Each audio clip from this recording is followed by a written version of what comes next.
I'm trying to beat Baldur's Gate 3's hardest difficulty without leveling up any of my party members, and I took on the hardest challenges in Act 3, including trying to save every single Gondian in the Iron Throne, slaughtering Gortash and Orin without them standing a chance, and killing Raphael in an epic battle that I didn't see coming. My level 1 party was my first time playing through Act 2, and I had a lot of fun with it, but I tried to proceed into Act 3 blind and honestly felt overwhelmed. So I took some time to play through Act 3 normally. Now that I know the map layout and challenges I'm up against, I'm ready to give it my best shot. I'm committed to posting this video whether I succeed or fail. Right at the beginning of Act 3, I have 2 goals. First, I want to kill the guards blocking my path towards Baldur's Gate because it pisses me off that the guard robbed me of 200 gold. Second, I need to visit the circus and pick up a new throwing spear for Lae'zel. So I was actually going to save this strategy for if I got stuck or I needed to go nuclear on a fight, but let's just say I'm feeling overconfident, so I decided to use all of the boxes that I've been picking up and make a giant tower on a roof. Then I went and attacked the guards that were trying to steal 200 gold from me, and I lured them over by the tower so that I could have Lae'zel chuck javelins off the top,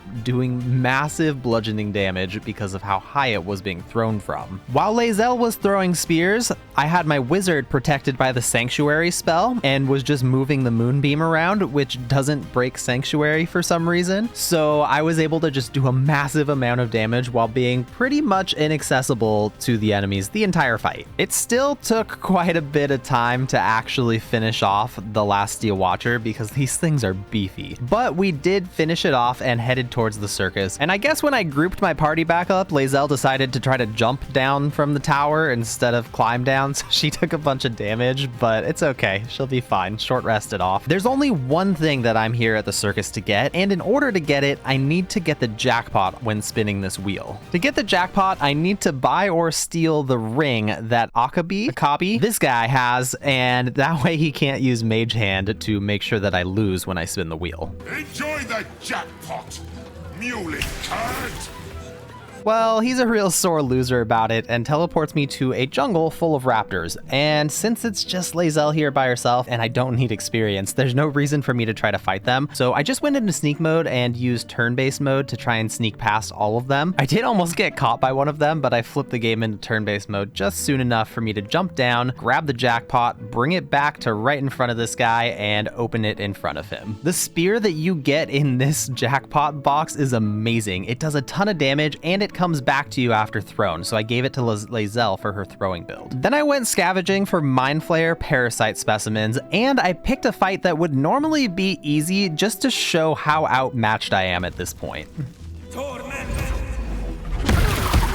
Astarion just got one shot by a spell that literally can't miss. That's how much the odds are stacked against me if I fight fair. But come on, who do you think I am? Do you really think I'm gonna fight fair? Absolutely not. And I actually put a lot of effort into trying to make sure that I took on fights in different ways so that you wouldn't just see me use the same strategy over and over and over again, because, you know, let's have some fun with it, right? This game has so much freedom to play how you want, and I'm particularly proud of the fight against Raphael that comes up later in the video, because I fight that one like almost fair-ish.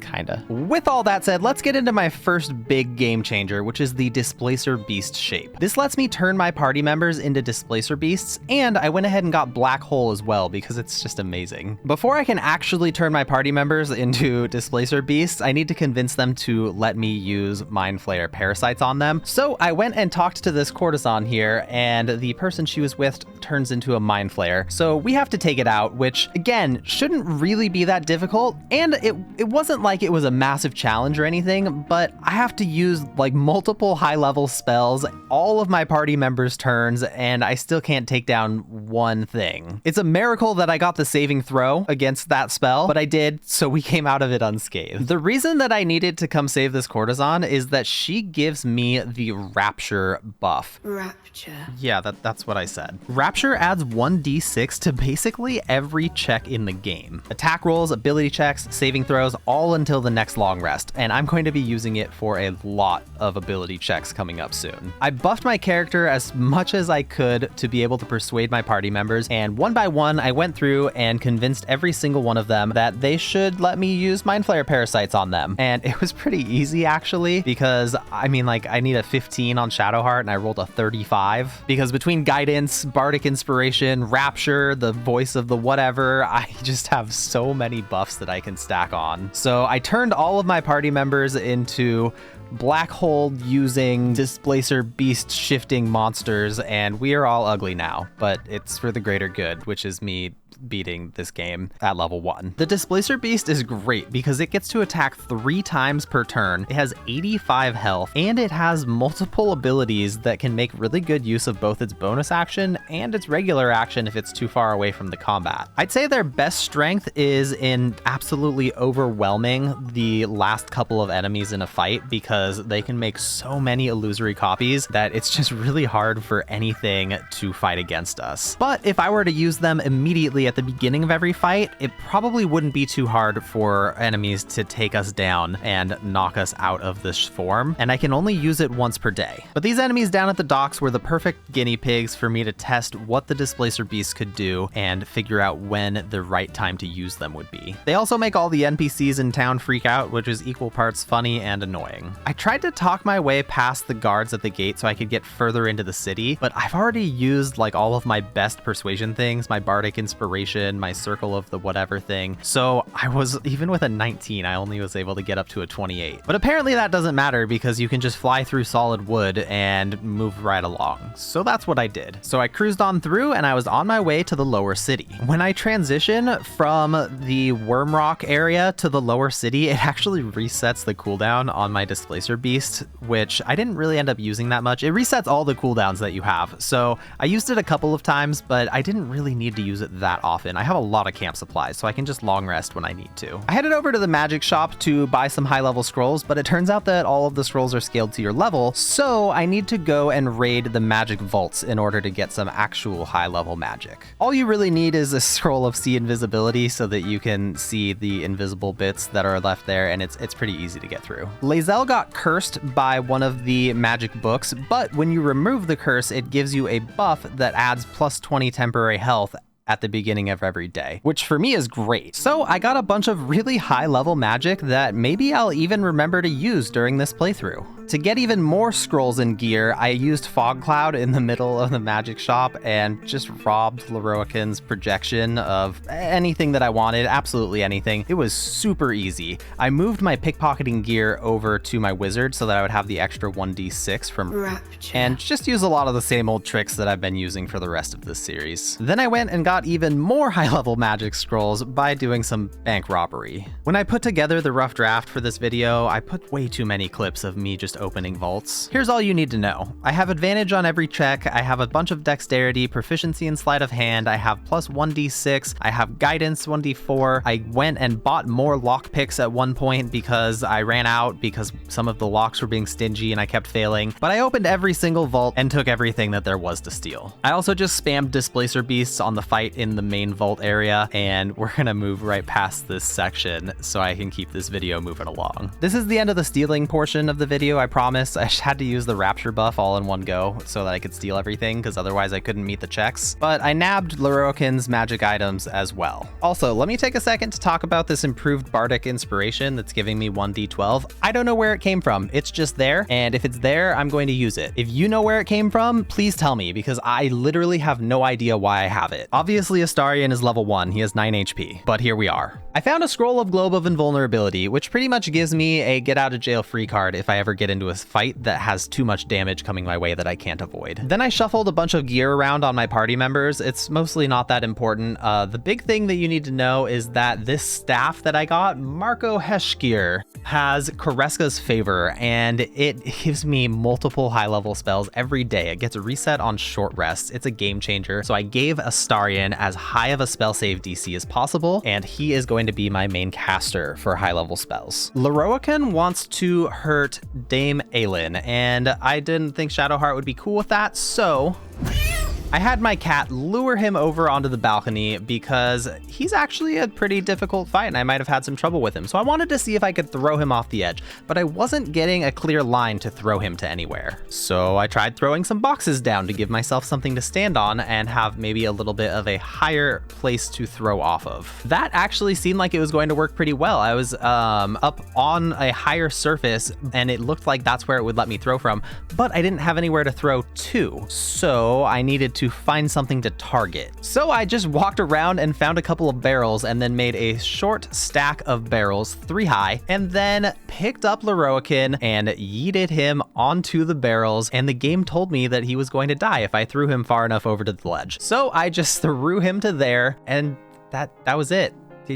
The fight's over. He's dead. Aylin's fine. You can see his little body down there floating, and you know, that's rough because I can't get the loot. Or can I? I had Astarion come over and I just used telekinesis to rip his body back up here so I could loot it. He didn't even have anything good, but it was still good to know that I can pull people's bodies up if I push them off of somewhere as long as the body's in range of telekinesis. I didn't even have to fight Lorroakan's elementals. They didn't even aggro. He just died. I threw him off the edge. I guess he's a wizard who doesn't know Featherfall, and he's dead. I've gotten everything I needed out of the Rapture buff, so I was finally ready to take a long rest. The next day, we headed off towards Cazador's place. I put a pretty heavy emphasis on Lae'zel in Act 1, Shadowheart in Act 2, so we're gonna make sure we give Astarion what he wants in Act 3. I found a corpse that was oozing with necrotic magic, and I decided that I was going to pick that up to use it for later. It dealt quite a bit of damage to me and was difficult to get positioned where I wanted it, but I did manage to get it moved back into the Worm Rock Fortress area so that it'll be available when I need it. There were a bunch of wolves and rats and stuff that were guarding Cazador's mansion,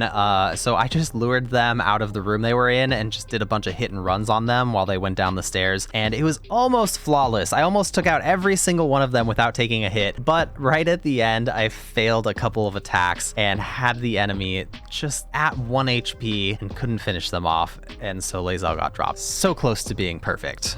Can't win them all though. I found one more scroll of Globe of Invulnerability before going to take on Cazador. Now we are heavily outnumbered and outmatched in this fight, and we have a time limit. We have to take Cazador down before he can finish the ritual or else he's going to ascend. It's going to be difficult to find a way to take him down fast enough so that I don't lose this combat encounter and let down Astarion. So, oh no, oh, where is he? Oh no, oh, he's dead. Oh shoot, poor little guy, right off the edge. Maybe he should have built this place a little better if he can't survive falls. For the rest of everybody, I just used Black Hole, I used Plant Growth, I blasted them with area of effect damage, I threw Lae'zel's Thunder Spear, which does thunder damage in an area of effect around the target that she hits, and they really just couldn't get to us at all. Shadowheart used Sunbeam to do a bunch of damage. I had Astarion use Ice Storm, which he's getting from Kareska's favor, and I also had Astarion fly closer and use Cone of Cold, which he is also getting from Kareska's favor, while Lae'zel just kept throwing Thunder Spears. And my wizard just kept spamming Black Hole. The Plant Growth spell quarters their movement speed, so they have almost no chance of getting to us, especially when they get slowed by Black Hole. But the fight was really easy. I didn't take a single hit during it, and I took out all of these enemies so we can go and finish off Cazador now. And this guy was particularly dramatic about laying on the ground. I don't know what his deal is, but you know, he's just having a bad day. With that taken care of, we went ahead and finished off Cazador and let Astarion ascend. Lae'zel and Shadowheart let me know how disapproving they were of the situation, but come on, you both had your own act, let Astarion get some in as well. Having Astarion ascended is going to be a pretty big deal. He gets an extra 1d10 necrotic damage on every attack, and he gets the Ascended Bite ability, which does a lot of damage. I think it's 66. And on our way out of Cazador's dungeon, we were stopped, and it gave Ascended Astarion a chance to see see what he could do. I buffed Astarion with Shadowheart, and I gave him haste and sanctuary so that he'd get an extra action and so that he could make sure he doesn't die in the first round of combat, and then I sent him in alone. They were, of course, here to kill me, and they were willing to cheat to do it. I'm really bitter about this one because the fight setup was perfect. I started with a black hole and pulled everybody together, and then I used Cloud Kill, which I'm getting from Koreska's favor, and it did a massive amount of damage, but once it got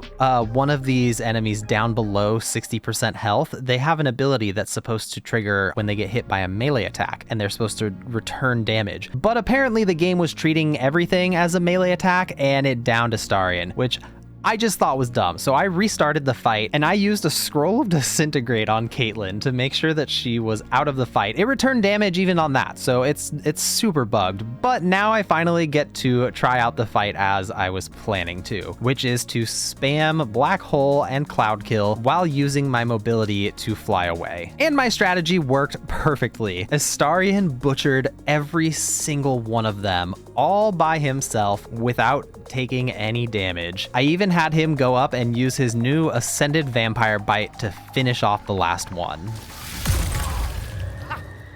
Oh, that was very, very satisfying.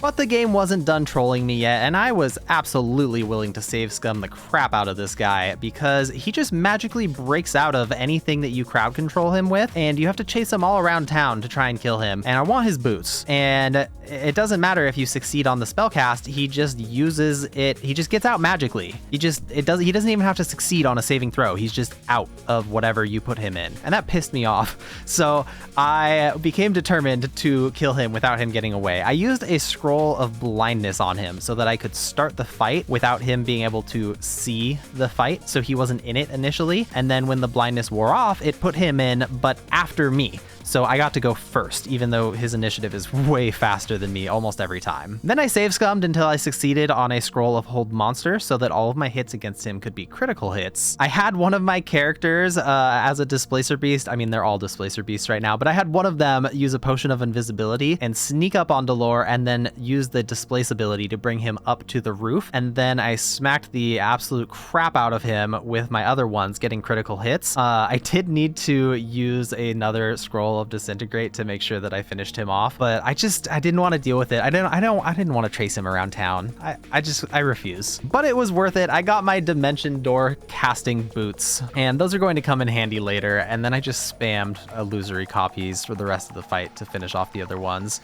which took actually kind of a long time, but we did it. I came across Volo about to get exploded, so I went ahead and took all the smoke powder barrels and got him free before going down for another long rest. Today we're headed down to the Iron Throne to try and save the Gondians that are being held captive down there. So we took a nice little ride in a submersible, but when we get there, Gortash decides to blow the whole facility, and we only have 5 turns to try and save as many Gondians as possible. I used Sanctuary on my wizard, and then I used haste on Lae'zel. Lae'zel followed the hallway south. In one turn, she managed to get all the Gondians on their feet and ready to run before flying back to the door to be ready to close it when they're in. My wizard followed the hallway west, and with Sanctuary on, I didn't need to worry about getting attacked, so I just went ahead and brought the enemies into the fight and went right past them. Astarion did some fighting right at the bottom of the ladder, and Shadowheart finished the job. Running past the enemies that were to the west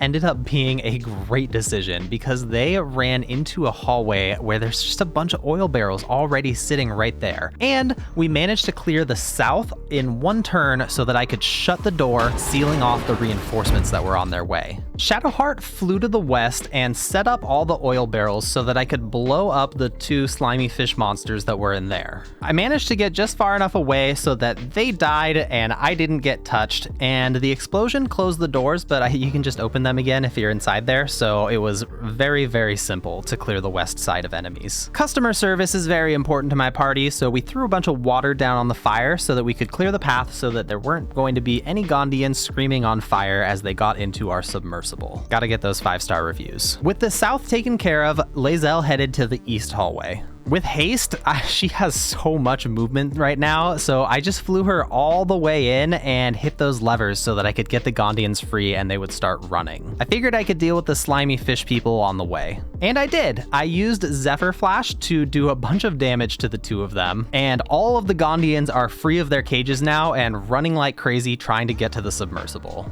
I finally finished off the last fish champion, and we did a little bit to help the Gondians the rest of the way to the submersible. I don't think it was necessary, but I used Dimension Door to teleport one of them closer. I gave another one Long Strider. With the reinforcements to the south sealed off, all they could do was bang on the door, and my level 1 party saved every Gondian in the Iron Throne. You saved us! Saved us all! I might have saved all the Gondians, but I unfortunately wasn't able to save everybody on this adventure because in Act 2, Jaheira died. So unfortunately, there seemed to be nothing I could do for Minsk. I did try. I tried to take out the doppelganger Jaheira first, and maybe I was thinking like, oh, what if he sees the doppelganger? Maybe he'll snap out of it, and that didn't do anything. And then I did a non-lethal blow to knock him out and was like, well, maybe if he gets his head wrung a little bit, he'll snap out of it. But no, there was nothing I could do.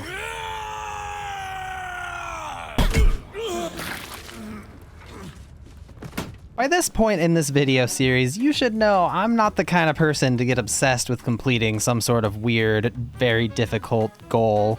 You know, that's just not me. I definitely am not going to get it in my head that I want to save every single Gondian in the entire steel foundry, and I'm willing to waste any number of resources to do that. That's just not the kind of guy I am. But, you know, this first fight is pretty easy, so it did turn out that I saved all the Gondians here, but I'm sure I'm gonna take it easy later on, and you know, maybe some of them will die. Okay, so what I've done is I've grouped up all of the enemies down here with Black Hole. I blinded them with Hunger of Hadar. Then I got a bunch of explosives from my camp and stacked them all around these guys. And now I'm going to use 2 Scrolls of Dimension Door to evacuate these Gondians to safety. With the Gondians safe, I'm free to set off the explosives and try to one-shot as many of these assholes as I possibly can. But I can't stop there because there's a second group. So Lae'zel is going to fly up to the piping, use Black Hole, and then drop even more explosive barrels so we can take this other group out as well. Now, because the Gondians are suicidal maniacs and they are misty stepping into their deaths, I did need to get a little bit of tough love in and yeet some of them across the room with telekinesis for their own good. But it got them far enough away, and I was able to transform some of my party members into displacer beasts and start teleporting these steel watchers further and further away until finally we were able to blow them both up without any Gondians nearby, saving everybody in the factory. Okay, fine, almost everybody. I went down for another long rest before we go into the heart of the steel foundry to take on the boss. And Orin has taken Gale prisoner, but I'm not really using Gale, so I don't know. I'll get there when I get there. I only have one more Gondian that I need to protect, and it's Xander Tubin here, and he's smart enough to say I probably shouldn't be a part of the battle, so I appreciate that. I would be crushed in an instant. I grabbed some steel crates from around the steel foundry and I put them in front of the doorway, hoping that that was going to be enough to block the steel watchers and the big scary boss thing from getting to me. It did seem to be working quite well. They weren't opening the door and they were just standing right at my barricade, so I was able to open up the door, fire off some spells, and shut it again before they all wasted their turns. But unfortunately, Xander Tubin got brought into the fight, so the only way for me to protect him was to box him in with chests, hoping that he wouldn't move. And that also seemed to be working. Well, all of that changed when the Steel Watchers were ready to detonate themselves. I tried to use a black hole to see if I could pull them away from my wall, but they did not get pulled. And when they exploded, they took the entire barricade with them. Now here's the deal. Could I have gone out, grabbed more chests, and blocked the door with them? Absolutely. I have an insane number of chests just sitting in my base because I've collected just almost anything that I could possibly find. But I kind of just liked the story of this fight. We know we're coming up against a powerful enemy, so we barricade the door and we use it to our advantage, only to have that barricade completely destroyed, leaving us with no choice but to do a mad scramble to try to survive. I don't know, it just seemed like a fun fight concept to me. I like the way it went, so that's what we're doing. Also, just make a mental note of the fact that I missed my cast on Witchbolt here, because that's going to matter in a little bit. For a while though, he wasn't opening the door, and I was like, okay, when's this gonna happen? When's he gonna open the door and finally start this thing off for real? And I was able to get some more hits in before he finally did it. He opened the door and targeted the entire area for destruction. Well, if I want to save all the Gondians, then I'm gonna have to do something about this guy who's jumping directly into the middle of the targeted fire. So here's a montage of me missing all of my Witchbolt casts and yeeting this guy around the room with telekinesis.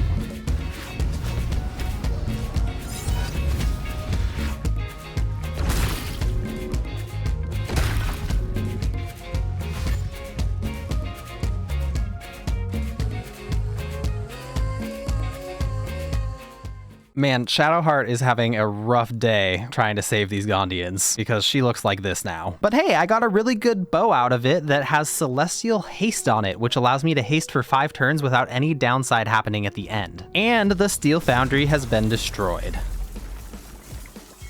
I had a quest in my journal that was telling me to return to the guild hall so that I could help them defend against an attack from the Zentarim, and I've got to say, I have never felt more unneeded in any fight in Baldur's Gate 3. They were going to win this one without me. It doesn't even seem like it was going to be close. This fight can't possibly be balanced well. But hey, that just means I didn't have to waste any resources and I get to move right along.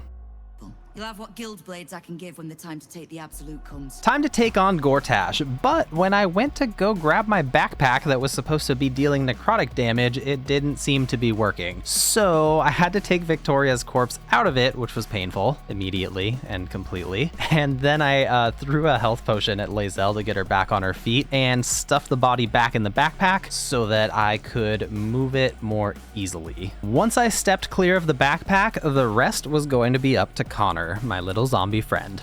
Now, when I originally discovered this, I was actually just planning on using the body as one part of an area of effect damage denial system. I was going to try and funnel enemies towards the body and just use it to add extra damage. But that's when I learned that I can just move the backpack slightly away from an NPC and then closer again, and it just does damage over and over again, and you can just do infinite damage with this. So I have a backpack that creates infinite damage, and I have a wand that can summon a zombie an infinite number of times to move that backpack. So I just had Connor work his way through the fort, just moving this backpack little by little, back and forth, just killing everything all by himself without the need for any help whatsoever. Once it was time to go after Gortash, I had to pick up the backpack again, and I sent it over to my wizard, who I turned into a displacer beast so they would actually have enough health to not get instantly killed by it. And I was coming in the back door to go after Gortash, and something even more fun happened, which is that they didn't get put into combat with me when I moved the backpack near them. I just had the game in turn-based mode and moved the backpack over and over again, and nobody seemed to care. So I was able to clear out one side, and then I went over to the other side,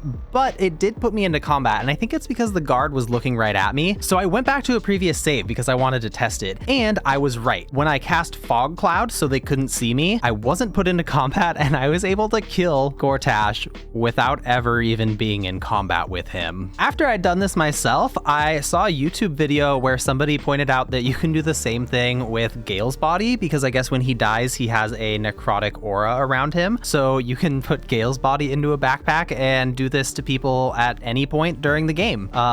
Just infinite damage for moving something back and forth a little bit. Everybody who played Divinity just has one word on their minds right now. It's the forbidden technique. barrelmancy. But I don't want this video to just be a barrelmancy video, so I'm going to leave my backpack behind and continue the rest of the game, finding other methods to clear the fights out. I went for a long rest, and Orin left me a message congratulating me for killing Gortash. I went into the prison and I freed Counselor Floric, so I would have even more reinforcements when we take the fight to the Absolute. Then I figured while I was here, I might as well take on Ansur. There's a bunch of puzzles you have to complete to get to Ansur, but I'm just gonna skip past those and get straight to the fight. As ridiculous as this might sound, the only enemy I actually have in this fight are the two elementals that accompany Ansur. This is because of two items. The first is the Helm of the Baldurin. It heals you for 2 hit points at the beginning of every turn, which means that if you're downed, it'll get you back on your feet. Astarion has a ring that has the exact same effect. It heals him 1d4 at the beginning of each of his turns. He did me a solid and took out the first elemental for me, and I used telekinesis to throw the other one in a chasm. And from this point on, my characters are immortal. Unfortunately, Ansur kept on dying in weird little glitches where he would just glitch himself under the floor and perish in a chasm. So I ended up quick saving a lot during this fight so that I could actually finish the fight instead of have him just kill himself somehow. But really, here's all that happened during the fight. Ansur attacks once per turn, so it would attack and down one of my characters. On their turn, their item heals them and gets them back on their feet. The character that didn't get downed just takes a shot at Ansur and does a little bit of damage. Now just repeat that for about an hour, maybe an hour and a half, and the fight is over. It's a little ironic that the item you need to win this fight with a level 1 character is literally just sitting just a couple feet away from Ansur, but that's really all it takes. Big thanks to the person in my Discord who let me know about this strategy because it was so easy. What have you done? Sad day. I headed over to take on the murder tribunal because I need to defeat them before I'm able to get to Orin. I managed to talk my way through the first part of the murder tribunal and convince them that I am in fact a murderer and did all the murdering, so much of the murdering. And this is a lot more convenient for me because it makes sure that every enemy in this fight is going to be at the end of a very narrow hallway. Love that. So I went ahead and picked a fight while under the protection of Sanctuary. Then I went ahead and had my party members layer a ton of damaging spells in the doorway. I had 2 Cloud of Daggers, 1 Hunger of Hadar, and 1 Avard's Black Tentacles. I moved all my party members up to the 2nd floor and then just watched as all of these enemies tried to work their way towards me. Now I wasn't actually expecting Sarevok to be able to just run through all of that and come all the way upstairs, but it's okay. I just used Black Hole to yank him back down and another Black Hole to pull him into the hallway again. I added Plant Growth to the mix to make sure it would be even harder for him to walk through. Then I just waited and watched while everybody tried to approach and was taking massive amounts of damage on their way to me. And I had Lae'zel throw in some Thunder Spears to add even more damage. Eventually, I took down all of Sarevok's reinforcements, but he was going to be much harder to defeat now than I was expecting. Sarevok is permanently hasted. He has an armor class of 28 and still has a lot of health left, 165. On his first approach, he completely killed my wizard all in one go. Just hacked me to pieces. So I had my party members scatter and I brought a backup plan. There was a wheelbarrow right at the beginning of this area and I brought it with me so I could block the doorway. It didn't do much, but at least it forced him to use his bonus action to jump over it instead of to do anything else. Then I flew all my party members back past him up to the 2nd floor, and this time I think the wheelbarrow came in clutch because I cast Hunger of Hadar again on top of him, and for some reason he just decided to stand in it. He stood in it, taking damage every single turn until finally he went down and was dead. Luckily for me, there's always a way to cheese a fight. There's really only one more mandatory fight in this playthrough that I would have to do in order to beat the game, and that's against Orin because I need her Netherstone. Now, it might have been a mistake to have Astarion lead the conversation because I kind of just got in the mindset and answered that Gale didn't really matter to me, so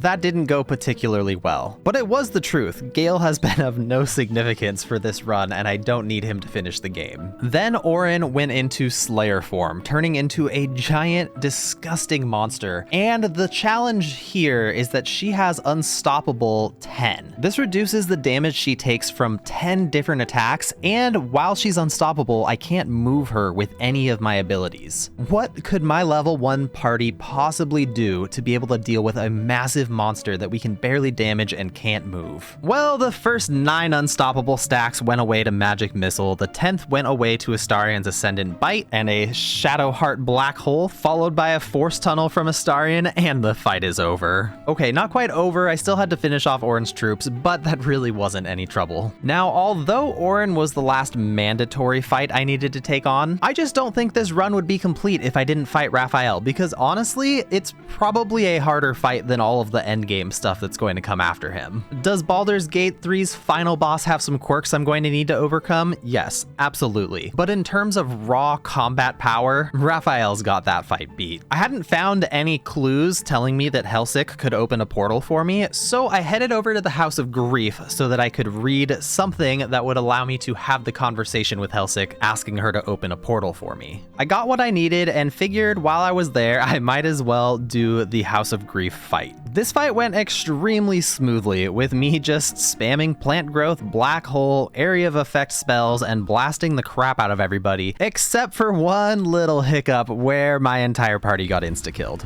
Big oops moment there. I had never done this fight before, so I didn't know that she could use Divine Intervention and nuke all of us through the door. Lesson learned, I did the fight again, and it was very easy. I just made sure that my party members were spread out enough, and I had some of my party members go Displacer Beast towards the end, which ended up making the cutscene kind of funny. Is there supposed to be a blade? With that out of the way, I opened a portal to hell and headed to the House of Hope to try and take on Raphael. I decided to try something that was a pretty weird and potentially bad idea. I could have seen this going really poorly. I decided to throw my spectator in a flask at the jailers that are holding Hope prisoner. And I didn't know if it would just join their team or if it would be hostile to them, but it was totally hostile to them, which was amazing because I managed to have the spectator waste all of the turns of all the imps and enter combat right towards the end of the round so that I could have much more favorable battle conditions. Then I just blasted everything with all the high level magic that I can, because you can restore all of your health and spell slots while inside the House of Hope at the restoration fountains, so there was no reason to hold back. Then I headed off to fight Raphael's sex toy, which looks exactly like him and has all the same letters of his name. I guess self-love is important, so good job, Raphael. And by keeping his incubus slowed with the effects of black hole constantly, it didn't have any reactions to use, so it couldn't use the innate ability it has to slip away every time that it takes damage, which made the fight much easier for me to get through. Something pretty weird did happen to Lae'zel, which is that she got bugged. She received the incubus kiss, and the game thought she only had 1 max health, and the debuff wouldn't wear off. The game knew that she had more health than that. She stepped in the moonbeam and took damage from it, and then the game said that she was dead, but she was alive at the same time. I don't really know what the deal was. I ended up killing her later and then reviving her so that I could get her reset to normal. I stole Raphael's Orphic Hammer, then I needed to deal with all of the people in his house freaking out, so I used telekinesis to throw 1 hell sphere off the edge, and I just attacked another one and it just didn't get mad, so I just kept attacking it until it was gone. But eventually I'd cleared the entire House of Hope and I was ready to go and fight Raphael. I actually tried a couple of weird tactics that didn't end up working. The first was that I covered the floor in the House of Hope with water, like a really large amount of water, and I tried electrocuting Raphael and everybody in there. And I think it honestly would have worked if I had just kept going, but it was gonna take such a long time and it seemed so boring and like such a sad way to win the fight. I just didn't like it. So I tried throwing him off the edge, which I didn't think would work because they've got wings and a lot of things with wings don't get thrown off edges. And that was true. It didn't work. They popped right back up. I eventually decided that it would be a lot more epic if I actually had some fighting happen rather than just instantly winning with some sort of gimmick. I pre-buffed all of my characters with Sanctuary and then ran them over to the fight room while it was in turn-based mode so I could make sure there was still some time left on my Sanctuary casts. And there's a couple of important things that you need to know about this fight in order to understand what you're about to watch. 1. I'm using Fog Cloud to block enemies' vision, but it doesn't block vision of people that have Devil Sight, which includes Raphael and Yurgir. 2. I'm using the Illithid Power Mind Sanctuary so that my party members can use actions and bonus actions for anything. This allows me to use their bonus actions to hide in the Fog Cloud. 3. Shadowheart's Mace blinds fiends, so I have her standing out away from the party to try to blind the enemies that have Devil Sight so they can't see into the Fog Cloud, because that would reveal my characters out of stealth if we fail the check. My priority is to try and take out Yurgir first, while also taking down as many Cambions as possible. If I do get spotted during the fight, my party members are going to have no choice but to run like hell, because we will be completely outmatched. Since Yurgir turns invisible pretty much at the end of every one of his turns, I'm blindly firing things at his location to try to get a hit and reveal him so I can keep taking him down. With all that said, I hope you enjoy what I did with the fight. Lives, all mortal lives, expire. Prey awaits. Souls go to their dooms in flame forevermore.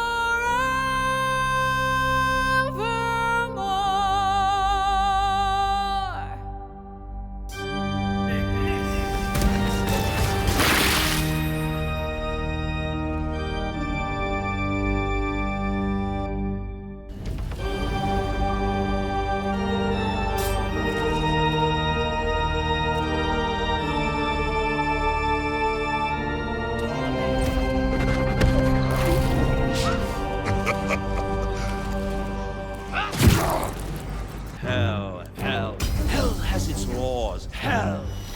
Effects in the cause. Curtain falls, but hold your applause. Squirm, for now down here come the claws.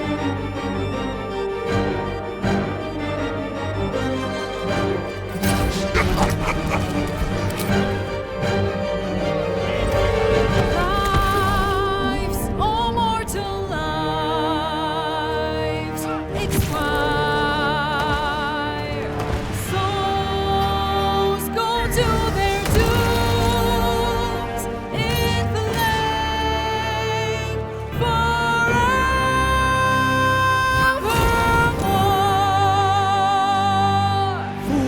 Fools, how hard you have fought. Brave, but it's all been for naught. True souls that couldn't be bought. Doomed, detected, and caught.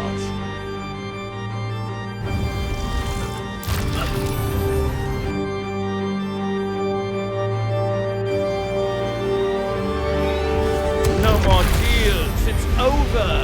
The final act, you're doomed. No more grace, it's over. This house of hope, you're doomed.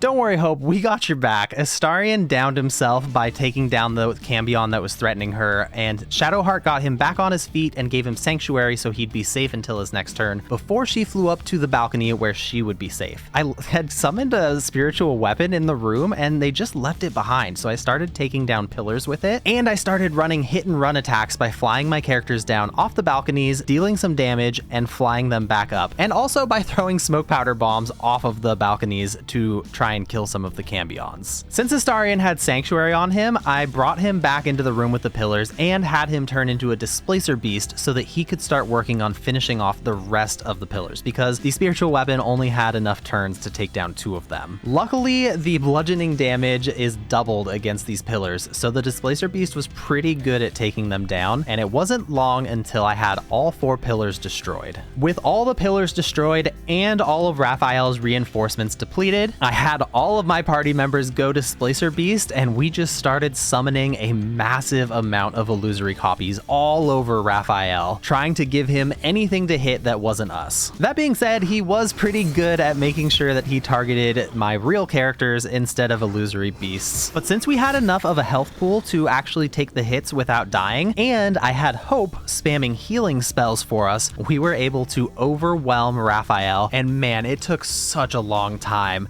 He's got such a large health pool, but since he was isolated, we finally took him down. I brought Raphael down to just right on the edge of death, and then I let Hope do the honors and finished him off with a completely excessive divine intervention. I feel like she earned it. I feel like if she was gonna use it at any moment, right now is a good time, just to make sure that he's dead. So, it's finally time. It is finally time to take on my final challenge of this level 1 playthrough. I decided to release Orpheus rather than help the Emperor. And rather than turning Orpheus into a Mind Flayer, I had my wizard turn into a Mind Flayer. This is because I wanted to keep Orpheus's abilities intact, and because it's a huge spike of power to have one of my characters get turned into a full-on Illithid. The upgraded Illithid abilities do a ton of damage, and they aren't really necessary because I just summoned every single ally that I had acquired throughout this playthrough all at once and just let them run down the enemies for me,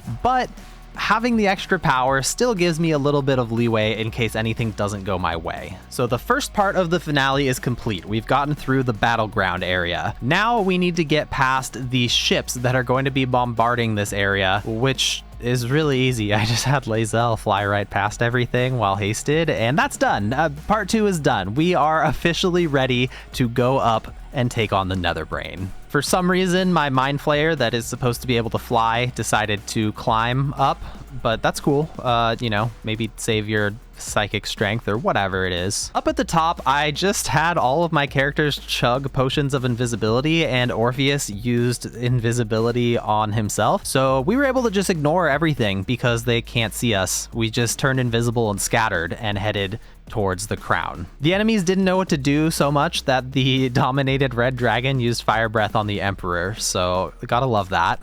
I summoned some allies once I got to the Crown of Karsus, but it really wasn't necessary at all. Because I just had Orpheus use Globe of Invulnerability on my full party so that we were all invulnerable to damage, then I threw a bunch of invisibility potions at the ground and made sure that my entire party was invisible while immune to damage, so nothing would even try to target us. I finished the initial channeling portion of this, so basically getting past the third part of the finale, and this is where it got kind of fun.